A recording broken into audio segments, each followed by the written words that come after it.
Hi, I'm George Rogers from Lifeskills. I'm here today to talk to you about what I call the missing piece in education. And I'm going to tell you straightforwardly that the missing piece in education are helping young people develop the emotional, social, and thinking skills necessary to thinking rightly. As you remember, in our last video we talked about the ability to think rightly. Franklin described it as the foundation of all virtue and happiness. And it's simply the ability to form opinions based upon the nature of things and make choices and act accordingly. Another way of putting it simply is that it's the ability to tell a good idea from a bad idea, to be able to recognize the difference. Well, I don't think it takes any imagination for any of us to acknowledge that we are living in times of commotion, confusion, and indeed contradiction. And children today are going to need all of the intelligence and ability and skills that they can possibly muster to negotiate their way through the world in which they're facing. And they're going to need more than just wisdom. They're going to need the courage and the convictions and the ability to work well with others and all of those skills that are necessary to make things happen, not only just within their own lives but in the world around them. Because as you well know, even though you're homeschooling your own children, your children are living and working with people who are raised in a whole lot of different environments, and all these people are going to have to learn to work together. And yet nowhere in any of our educational systems are children taught these emotional, social, and thinking skills necessary to think rightly. Let me give you an example here of one area of commotion and contradiction which affects us all directly, and that is the public education today. Now, anyone will recognize that there is a great deal of turmoil in public education. There's a great deal of commotion and confusion, and yes, contradiction. And I just want to give you one simple example. And it's not simple really, because it's very pervasive in what's happening right now. But for example, everyone knows that we have a problem.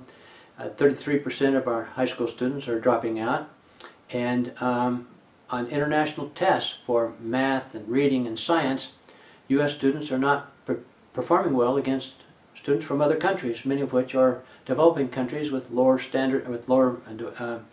levels of their public education systems are not as well developed. Okay, so that's a concern, and particularly at a political point of view, because in the world in which we live, nations consider that they need to have a highly developed workforce of people who are qualified in science and mathematics and obviously reading skills in order to compete effectively in the global economy. And so this is a very big political deal. And so a great deal of emphasis is being placed on schools and teachers today to perform on these standardized tests that measure intelligence in these particular areas or ability. We call this the IQ, intelligence quotient, and standardized tests are designed to measure that. And so the great press is to move forward with this. And so schools who have students who aren't performing well are encouraged to fire those teachers who aren't performing well, whose students aren't performing well. And schools are even being closed.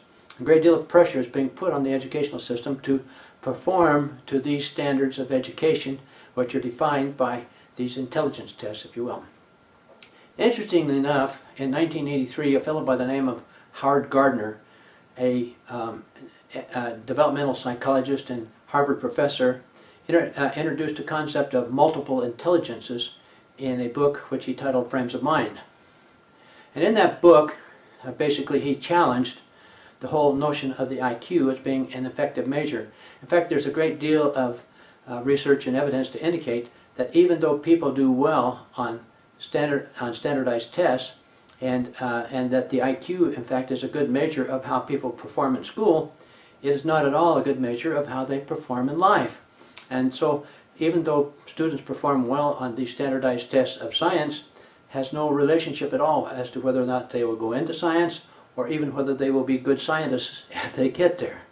And so he challenged all of that, and shortly after, 12 years later, in 1995, a fellow by the name of Daniel Goleman built on the work that Gardner did, and he produced a book titled Emotional Intelligence, which suggests that our emotions have a great deal to do with how we learn and how well we perform. And so anyone within the experience knows that in order for a child to learn, you have to be motivated. And motivation is an emotion, not something that just happens in the brain. It's something that we feel as much as we know.